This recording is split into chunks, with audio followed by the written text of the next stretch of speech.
Hi there, welcome to another informative show. This is Jamaica Magazine and I'm Adrian Atkinson. Today marked a new day for Jamaica as the 2020-2021 legislative year commenced a few hours ago with the usual pomp and pageantry. The throne speech delivered by Governor General Sir Patrick Allen provided insight of the priority programs and policies for the administration during the year ahead. But these plans cannot be achieved without the input of all of us.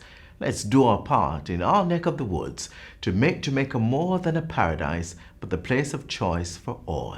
Thanks for joining us. The show begins right now. This is the Aedes aegypti mosquito that spreads the Zika, chikungunya, and dengue viruses. Protect yourself from the bite of this mosquito.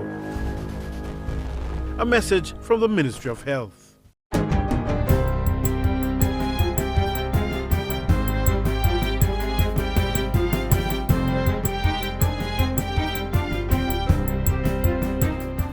Good day, I'm Stephen McHugh, and this is your JIS News for Tuesday, February 11.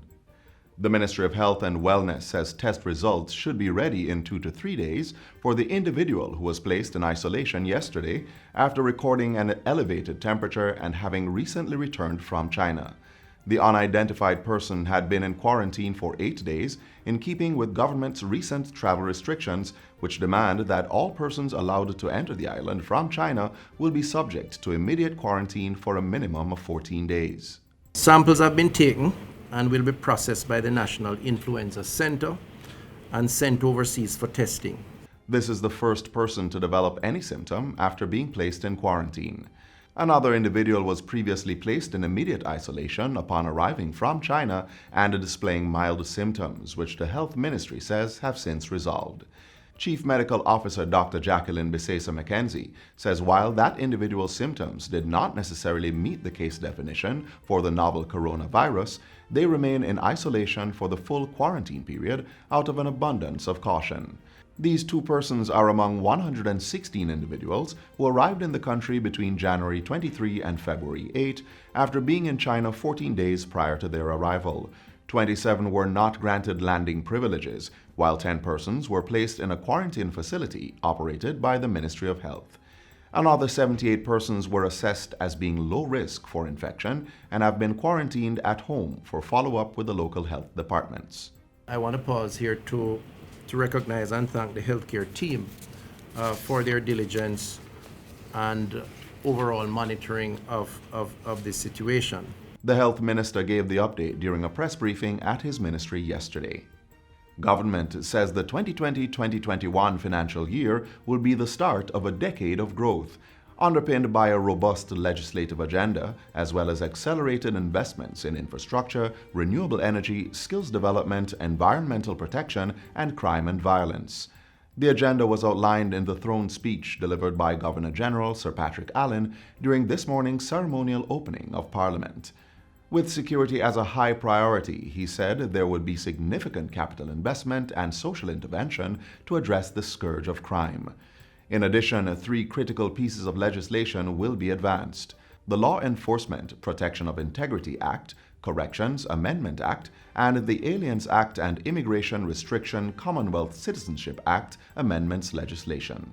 The government maintains that a whole-of-society approach is required to tackle the issue of crime and violence. Meanwhile, a new NIDS bill will be tabled, along with amendments to the Registration of Births and Deaths Act.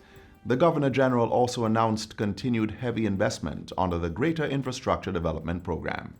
We will be building smart infrastructure with fiber optics, cameras, and sensors designed and embedded into our infrastructure assets. Water and housing are also priority areas for the new financial year, and interventions will include the provision of water supply solutions to approximately 180,000 rural residents. At the same time, government intends to complete the National Squatter Survey and proceed to the full rollout of its new social housing program. The government will also advance plans for the development of new high schools focused on science, technology, engineering, and mathematics, STEM education. And in the area of health, the Andrew Holness administration says this fiscal year will witness the largest spend on health infrastructure in over 3 decades. The Governor General's throne speech preceded this afternoon's tabling of the 2020-2021 estimates of expenditure, which outlines government's spending and expected earnings for the new financial year. In other news, work has begun on the Port Maria Police Station in St. Mary, which will also be the divisional headquarters.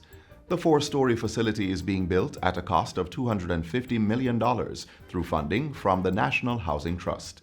It is slated for completion in 2023 and will replace the previous station, which was damaged by fire several years ago. National Security Minister Dr. Horace Chang says the renovation and rebuilding of police stations across the island is a targeted approach by the government to improve the working environment of police officers. He says this measure is being twinned with providing officers with adequate tools such as non-lethal weapons, uniforms, and modern technology to expand the security force's capacity to fight crime. It's a big investment, but we consider it necessary, not only for the security of the population, but to give our policemen and women the tools to work with effectively across Jamaica. And I'm confident, I have no doubt in my mind, that once the officers are given the right working conditions and the appropriate tools, they will get crime under control in Jamaica and make the public safe to operate in. The new 28,000 square foot facility in Port Maria will house living quarters and a cell block.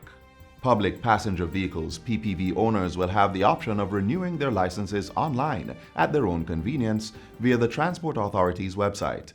The move is part of measures to streamline services and improve operations of the agency. Transport Minister Robert Montego says this will be done through an online renewal portal, which is expected to be in operation later this month. So Brother Blair and all the persons in the public passenger vehicle will be able to stay at home, sit down at home, take up them smartphone or them tablet.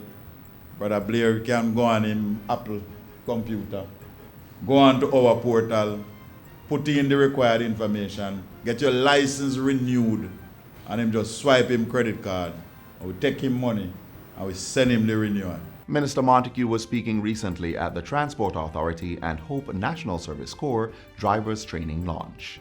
He said route taxis would not be part of the initial launch of the online renewal portal. And finally, Parliamentary Secretary in the Office of the Prime Minister, Senator Robert Morgan, has called for the establishment of a bipartisan commission to look into the funding of tertiary education. Senator Morgan says the commission would also examine the current challenges relating to the funding of tertiary education. He was making his contribution to the 2019-2020 State of the Nation debate on Friday. Mr. President, a bipartisan commission that borrows on broad stakeholder consultations, including students, including politicians, including teachers, including school owners, would be tasked with coming up with a unified position on the way forward for the funding of tertiary education for the next 50 years. Senator Morgan argued that this is necessary, especially in the context that 70% of tertiary graduates leave Jamaica shortly after graduation. He proposed that an incentive scheme be established for tertiary students who join essential services as a means of dissuading them from migrating. Some of the essential services he cited included critical care nurses, police, firefighters, and teachers. I'm suggesting today that we give an incentive to certain critical industries in Jamaica where, for example, if you join the police force and spend 5 years, your student loan will be forgiven. If you give young people an incentive and show them that you believe in them, they will show that they believe in the country. Senator Morgan said the necessary supporting framework would be established to support the incentive scheme. And that's it for JIS News Today. I'm Stephen McHugh. Thanks for watching.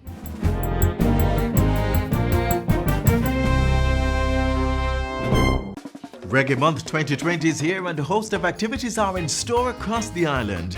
Echoes of sound systems, Reggae Wednesdays, Reggae Gospel Concert, Bob Marley's 75th birthday celebrations, Doria Honours Award, Reggae Film in the Park, Children of the Icon Store Concert and more. Keep up to date on all the activities. Download the new Reggae Month mobile app. Simply search the words Reggae Month Jamaica in the Google Play or App Store. The app will also allow you to add and promote your own Reggae Month activity. So what are you waiting for? before. Download away and make use of this innovative technology today. Reggae Month 2020. Come catch the rhythm. Human trafficking continues to impact Jamaica. Yearly, girls and boys are being forced to work, sometimes raped, often after being abducted or tricked. Next, anti-trafficking in persons advice for parents, along with a few other useful tips. Take a look. I want you to first begin to look at, who am I? Who am I as a parent? Future leaders of Jamaica.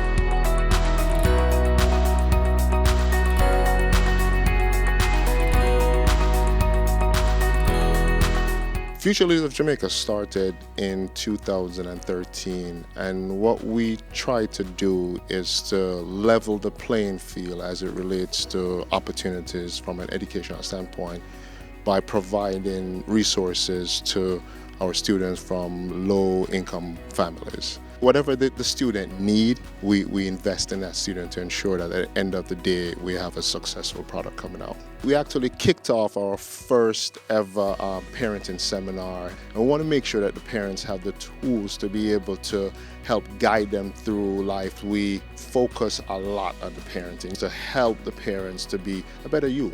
Bulk of the agenda today, it was really around self-empowerment and self-improvement. Did you or did you not know, and this is important to know, that human trafficking is a global crime? What we have found across the world, having spoken to global law enforcement, that social media, smartphones and the internet, on top of or under the umbrella of bad parenting, is the main driver here. Back in the day, pedophiles had to go to a school gate to get a victim.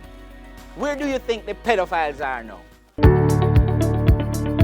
We rescued a girl from Port Maria in St. Mary recently who met love online. And she was told to meet the person at number 3 Mountain View Avenue in Kingston at a hotel. The person was flying in. It's right at the bumper Mountain View.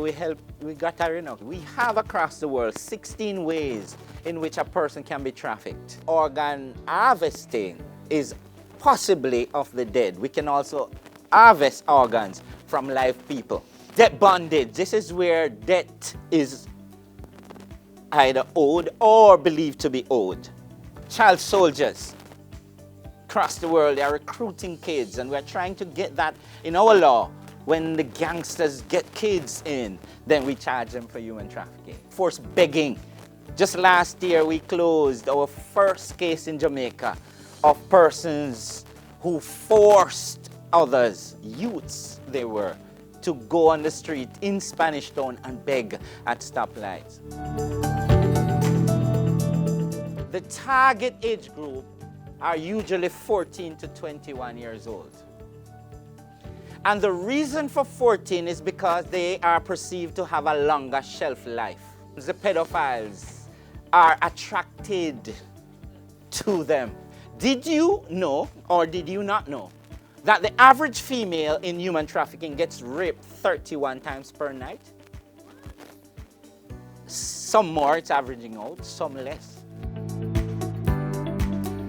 So human trafficking will continue if we don't stop it now. An unhealthy person cannot raise a healthy one. And that's where I'd like to start. Whatever your flaws are, they must understand that as human beings, none of us are perfect. And so as you parent your children, you must be aware that you be human in front of them and say to them, if I've made a mistake, then I've made a mistake. If I have fallen short, then I've fallen short. A healthy human being knows when to be sorry and when to be emotionally intelligent. Allow your children to have the experience of having a problem and having to work through it. Mommy, you know that my friend and I stopped talk? Really? Open up yourself. What happened? Yeah? And allow just sit there and listen. One of the most important things about counseling is not a counselor telling you what to do, is actually you reaching there by yourself. And another thing, parents, don't be afraid to play. Don't be afraid to play and laugh and teach your children that life is good, right? So, you know, you do a one lick and you run. It was an amazing seminar. We had about 50 parents today. What's always important for us is to get a good mix. What I did see today, a number of male faces showing up. So it's good to see that the fathers are now stepping into their rightful roles. It was very enlightening, also informative, and at the back end alarming to hear the statistics revealed by the head of CTOP, Mr. Berry, about human trafficking. As it relates to the cell phone usage and social media, I would just try to be more knowledgeable of it. You know, I'm a parent of one, my daughter. I will have her teach me a little bit more, and at the same time, I'll inform her of the dangers of it as it relates to human trafficking and other dangers. Going forward, we'll continue to have a parenting seminar, and we just have to figure out what the topics are going to be for next year, but we're just going to build on this foundation.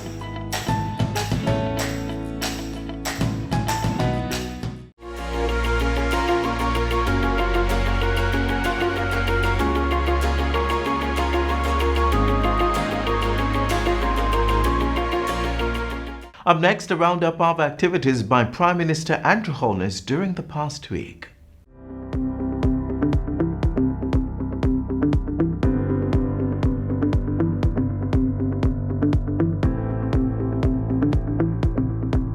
Prime Minister brings climate change message to the University of Missouri, government to implement drought mitigation measures, and February 13 multi-agency tour of St. Elizabeth communities. You're watching Jamaica House Weekly. I'm Vanessa Silvera.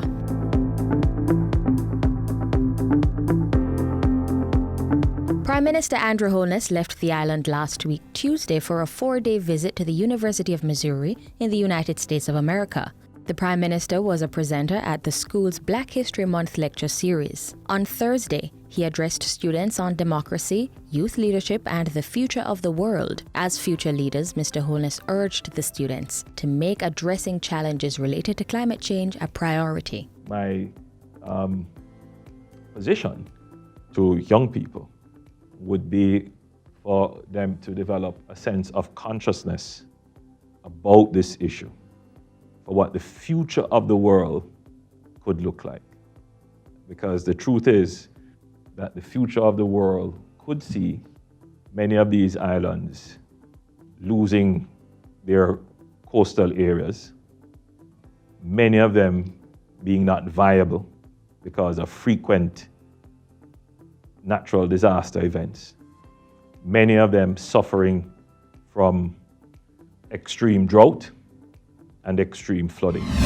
Prime Minister Holness also spoke on the state of Jamaica's and the Caribbean's constitutional democracy. He told the gathering that the English-speaking Caribbean was among the world's best stable liberal democracies. He pointed out that Jamaica had never experienced an unconstitutional challenge to its political system and had enshrined certain inalienable rights.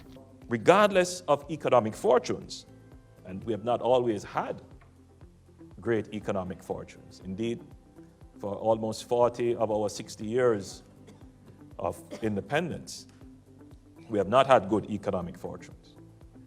But regardless of our economic fortunes, Jamaica has never wavered from democracy. And while in the United States Wednesday, the Prime Minister announced by-elections for southeastern Clarendon following the resignation of Member of Parliament Rudyard Spencer. Mr. Spencer also resigned as Minister of State in the Ministry of National Security. In a statement, Mr. Holness said nomination day would be on February 12, while the by-election day would be March 2. Ahead of assignment in the United States, the Prime Minister met with Reggae Grammy winner Coffee. The 19-year-old made history last month, becoming the youngest female solo act to win the reggae category for her EP Rapture. Produce people who keep adding value to brand Jamaica. So, we already had Blue Mountain coffee. And now we have coffee. The original coffee. Back on the island Sunday, Prime Minister Holness attended the unveiling of a statue in honor of Olympian Asafa Powell. Today, we celebrate an extraordinary Jamaican, one who over the years has been able to lift our spirits, strengthen our resolve, and add luster to brand Jamaica globally. Also coming out of the office of the Prime Minister this past week, Minister without portfolio Pernell Childs Jr. announced the government's plans to supply communities with water. The measures come as the island is experiencing a period of drought, which is expected to last until April. Among the initiatives is the establishment of a drought management committee under the Integrated Water Resources Management Council. The drought management plan also has within its components drought response activities that are aimed at the rapid intervention for the prevention of loss of lives, protection of health, prevention of loss, of course, of livelihood and property. During a drought mitigation press conference at Jamaica House, Minister Childs Jr. said the committee was being chaired by the Office of Disaster Preparedness and Emergency Management.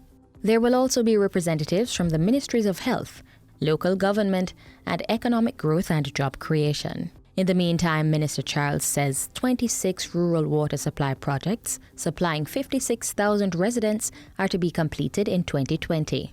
38 are also being retrofitted with rainwater harvesting systems by March, while the trucking of water to the most affected areas will be ramped up. During the drought period, the fee for sterilization is proposed to be waived, something which several truckers that we have interacted with and engaged has indicated as one of the obstacles to them doing more trucking. And word came Friday that Minister without portfolio in the Ministry of Economic Growth and Job Creation, Darrell Vaz, is to lead a multi-agency tour of communities in St. Elizabeth. The February 13 tour is aimed at addressing land and environmental issues faced by communities. Minister Vaz will also look into the dust reportedly coming from the dry Gequan Iron and Steel Company Gisco Mud Lake at Marsville in the parish. Representatives from the National Environment and Planning Agency and Gisco, the Member of Parliament for the area, as well as community organizations are expected to be part of the tour. In a release, Minister Vaz said he had taken note of the health and environmental concerns of the residents of Nain and surrounding communities. The minister said new protocols would be established to deal with the dust challenge from the Red Mud Lake. Gisco's production operations closed down in September 2019 to allow for a 2-year refurbishing exercise. That's how we close out Jamaica House Weekly. Be sure to join us next time for more of the news stories coming out of the Office of the Prime Minister.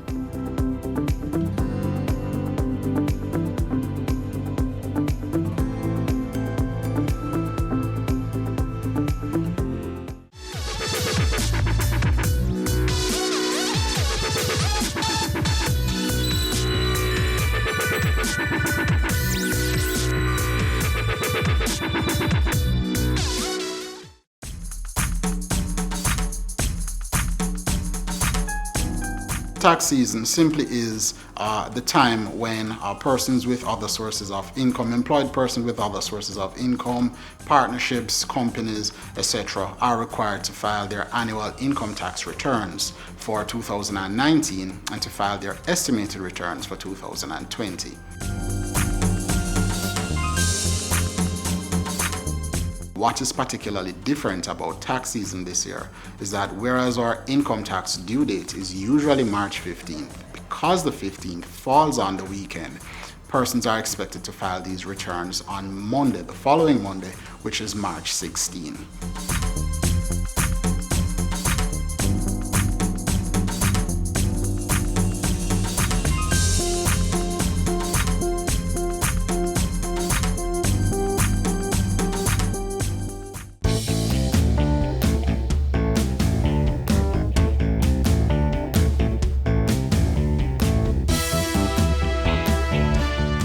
part of tax season is that Tax Administration Jamaica ramps up its public education activities, its tax support activities to help persons to meet their obligation. One of the major things that we have happening, and we have this every year, is our special taxpayer assistance program. Now, these are programs that many of our taxpayer education teams go out across the island to support persons who will be filing their income tax returns. What's a particular focus for us here in TAJ is that we're helping persons to register, to file and pay online. We will be helping them to file their returns. One of the things in particular that TAJ has done to augment this kind of support is to place e-filing stations or e-spots throughout our tax offices. So if persons don't necessarily have the capacity where they are, or they would like to get support while filing online, then they may visit any of our 16 locations that have these computer banks for persons to file their returns online. Once persons actually get onto our website, which is jamaicatax.gov.jm, we actually have what is known as a tax season hub. Now, you may ask what is so special or what happens in the tax season hub. So it simply is a one-stop section for persons who are interested in tax season or who will actually be filing returns to get all the information they need. So we're talking about our news releases, we're talking about the schedule for the special taxpayer assistance program, we're talking about persons who may need to look at the forms, download the forms to file and pay their fair share. So they may visit the hub to actually also get information about these 16 locations. As well, it is important for persons to know that we have our very professional customer care agents where they can call into our customer care line at 888-829-4357. Our customer care agents will be able to help them to understand what some persons probably see as the maze and the sea of tax season. Of particular note as well, this tax season, Tax Administration Jamaica continues to broaden its social media footprint. So we are heavily invested in social media, and one of the things that we do in terms of pushing out that information is to reach out to persons through our social media handles on Twitter, which is @JamaicaTax, on Instagram, which is Jamaica Tax Online, on Facebook, which is Tax Administration Jamaica, and on YouTube, which is Tax Administration Jamaica as well. We are here to help persons, and this is why we are pulling out all the stops to ensure that no one is left behind, and we assist as many persons as we can. Anyone who believes that they may be lost, they need some kind of assistance, they can either call us or just visit your nearest tax office. We have taxpayer service personnel on hand to provide you with that kind of support. And in particular, the offices, the locations that house these e-filing stations, they will be able to use our computers as well as to have support on tap to get that kind of support. And because we continue to change the way we do business, our online filing infrastructure, we continue to ensure that it stands up to the stress test to ensure that come what we call tax day, persons will be able to file and pay their fair share without any hassles at all. We encourage persons to file early because there is usually the tax day rush, and we want persons to stay ahead of that. Filing online, it's convenient, it's safe, it's fast, and it's really secure. So we encourage persons to file and pay the easy way.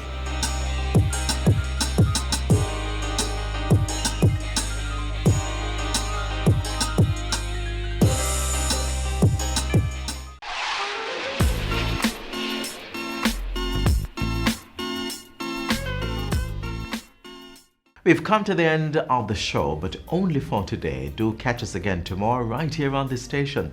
Another half hour of informative features await you.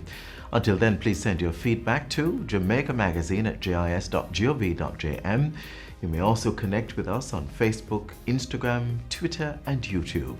On behalf of the entire production team here at the JIS, I'm Adrian Atkinson. Do take care.